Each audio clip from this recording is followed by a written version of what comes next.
And I'm going to assume that this is playing. Hello there.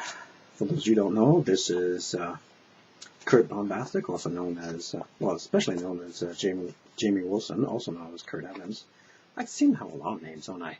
Uh, I'll go into that later on. But the reason why I'm recording this is someone came up to me a while ago, and we were talking about journals.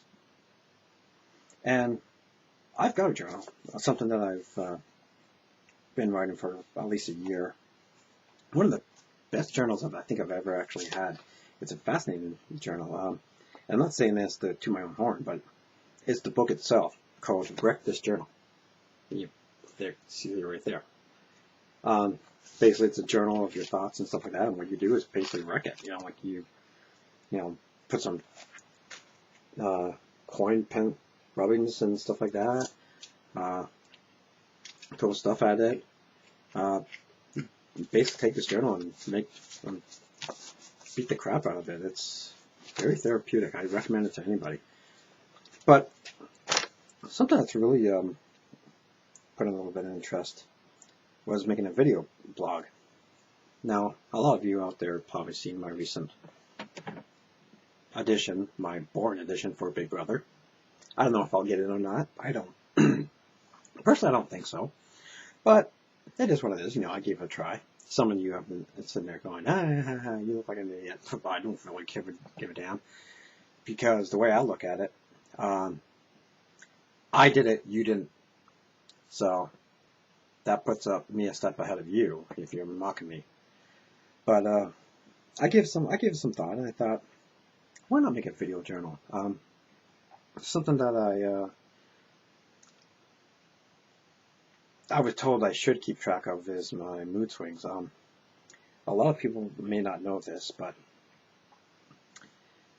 almost a year ago today, and today is October 17th, it'd be almost about a week. Now, I'm a week away from a year ago. I was admitted into the, excuse me, I got a bit of a cold today. I was admitted into the hospital for, under suicide watch. Now, a lot of people who've known me for a long time, Maxine being one of them, has known I've had my bouts of depression. Some serious bouts. I've gone months. Currently, I think I'm in one. I just started hitting one recently, and I've recognized it right away. And I admit I tried to kill myself quite a few times. In fact, I did it just about a few months ago. For some reason, I just walked out in traffic, sat in the middle of traffic, right by square one. And I think nothing happened. I was taken away and picked up, but here I am. And a year ago, I was brought to the hospital, and the first time I was diagnosed as being bipolar. Now, before all this, I always thought mental health was something that cop out. Like who are you to say that I have a problem, or who are you to analyze my life and stuff like that? I just hated the thought of that. But I've come to do a lot of research on mental health, and I've noticed in the last year I've become pretty much an advocate for mental health. In fact, October 6th was a mental health awareness week, and I try to get the message. I do my best to get the message out there. Unfortunately, my family, I feel, doesn't appreciate my sentiments. I'm always told by my sister and my mom, like, especially my real life Facebook account, why do you post those things? Nobody wants to read that shit. Well, just because they don't want to read it doesn't mean that other people doesn't want to read it. And it always pisses me off. Well, Thanksgiving was this past weekend, and the week before was a pretty good Thanksgiving. I spent some time with my mom, talked to my sister. But something I have been noticing the last year, and it's been bothering me, is that they've been pushing away, almost like they look at me like I'm this plague. And how dare I bring this plague into the family? Now, I don't know if that's true or not, but I get that feeling from them. A lot of people probably don't care about this. But it's almost like, they pretend to say, well, we can't walk around eggshells around you. Well, I don't want to be walked around eggshells. But I feel like I have to walk around eggshells around them. And then, when they turn around and tell me, you're just being lazy, you're just being a criminal. And I know I'm just being lazy, and you look in the background with the mess that I have in the back, that's not a good sign. But it's my bedroom. I don't care what anybody says. But as for being lazy, and using that as a cop-out, it's almost like they don't want to acknowledge that mental health does happen, and it's in their family. I think it's actually mental health issues have been in my family for a long, long time. I was told my great-great-great-great-grandfather immigrated to Canada when he was only about 5 or 10 years old from Norway. And he lived a hard life. He stowed away on a schooner, and he stowed away to Canada, went to Halifax, and the man survived the Halifax bombing, or the Halifax explosion, if anybody knows what the history is about that. He went through World War I, got mustard gas poisoning, and my grandmother always used to say that he never showed much love or much feelings. Excuse me.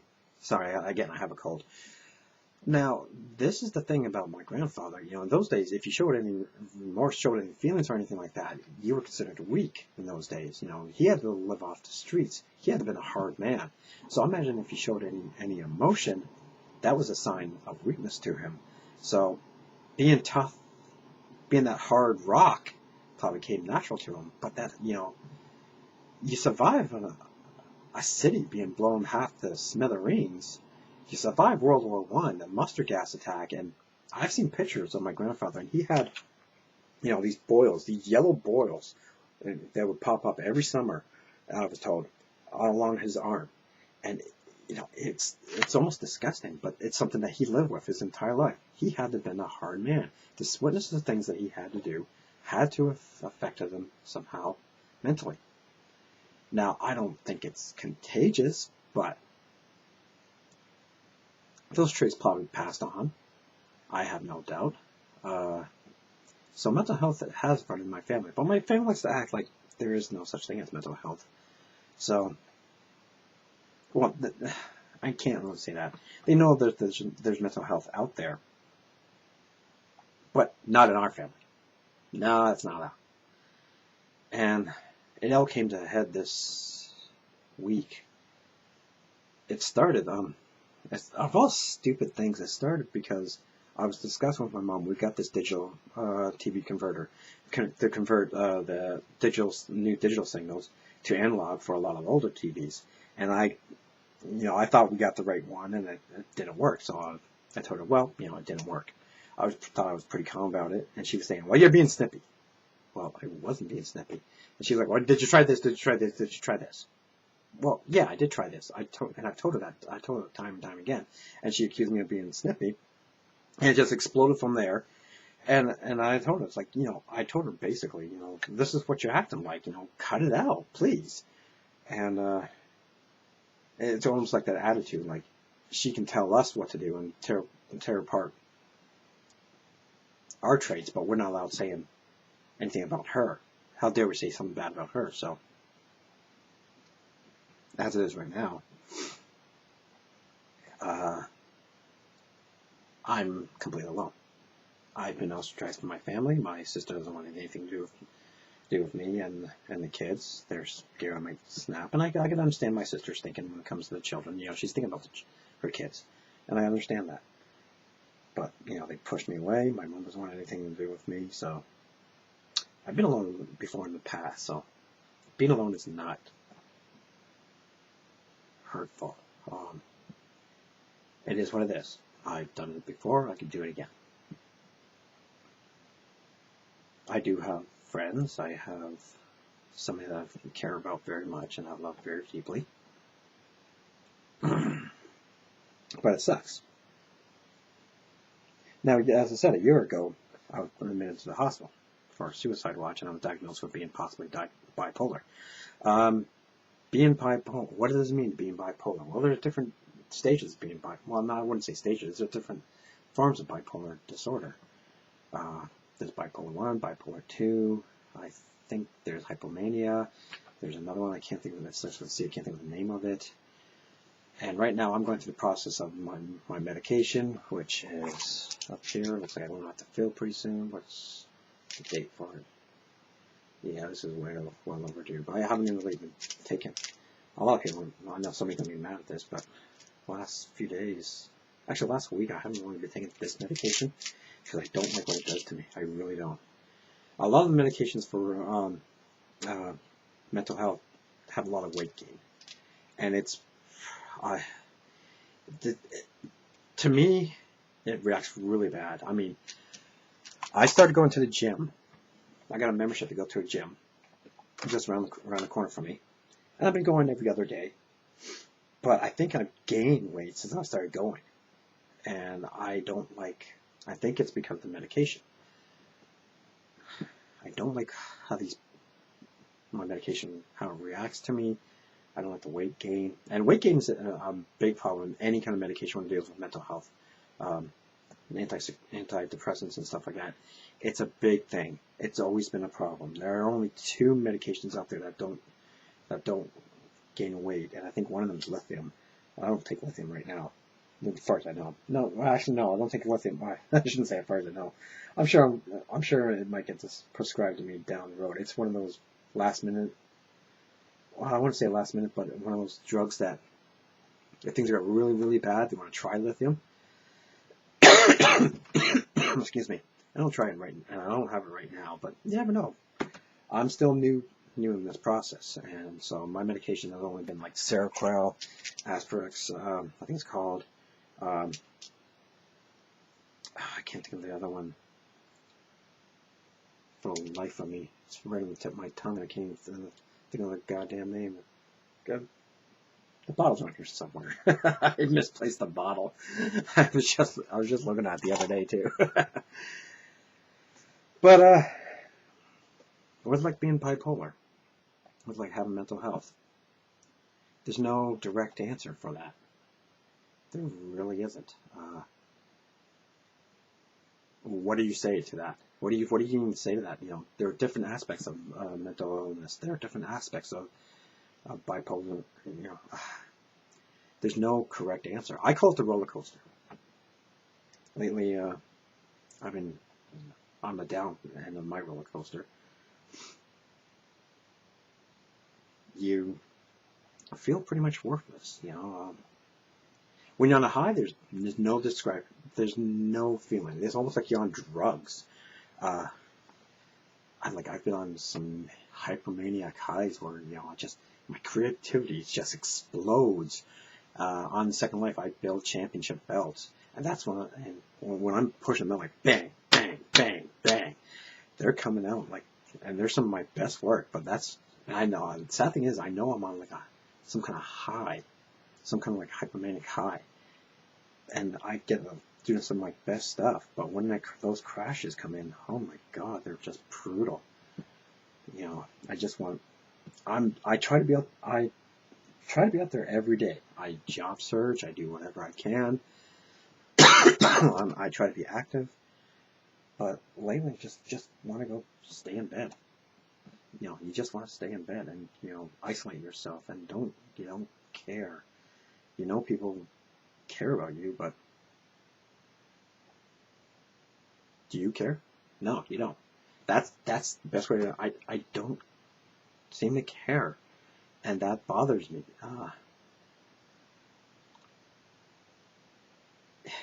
I know there's some dead air here going, but you know, how do you describe this? There's no way to describe this. So what I thought, and I don't know, maybe people could comment on this. I would probably appreciate it. I don't know what to call this. But what I thought I would do is maybe like a weekly or regular video blog and keep track of things like this, like my bipolar moods, my mood swings and stuff like that. Now, I don't know if it's a good idea. I don't know if people will really be interested. I'm sure a lot of people will be watching this and mocking me, and I really don't give a flying fuck what you think. Or what do you want to say? You know, you're not me. You don't walk in my shoes, and I don't walk in yours. It's as simple as that. So, if you want to mock me, mock me. I don't care. You just make yourself look, in my opinion, you just like making yourself look like a real douchebag and mocking somebody with mental health, because you probably have worse mental health than I do. Think about that. But especially since you're trying to mock somebody with mental health just to make yourself feel better, which I'm going to assume that's what you're doing.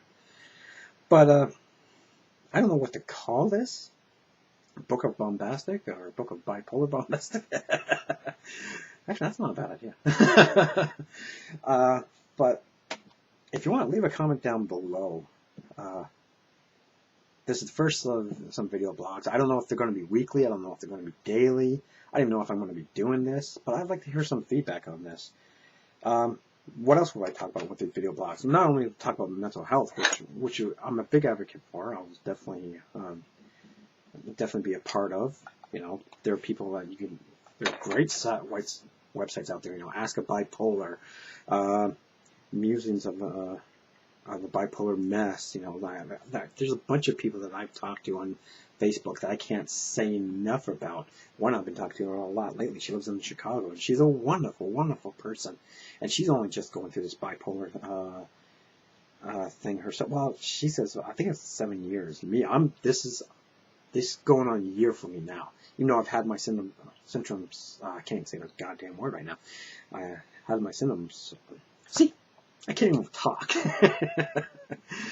But I've had this my entire life, but now I've been able to start the process only in the last year of what is it, why do I have my mood swings, why do I have my depression, why do I have this, why do I have that, you know, and all this stuff has helped, and I can't say enough about these. In fact, down the road I'll probably put up links to the website and stuff like that if people are very interested in learning more about mental health.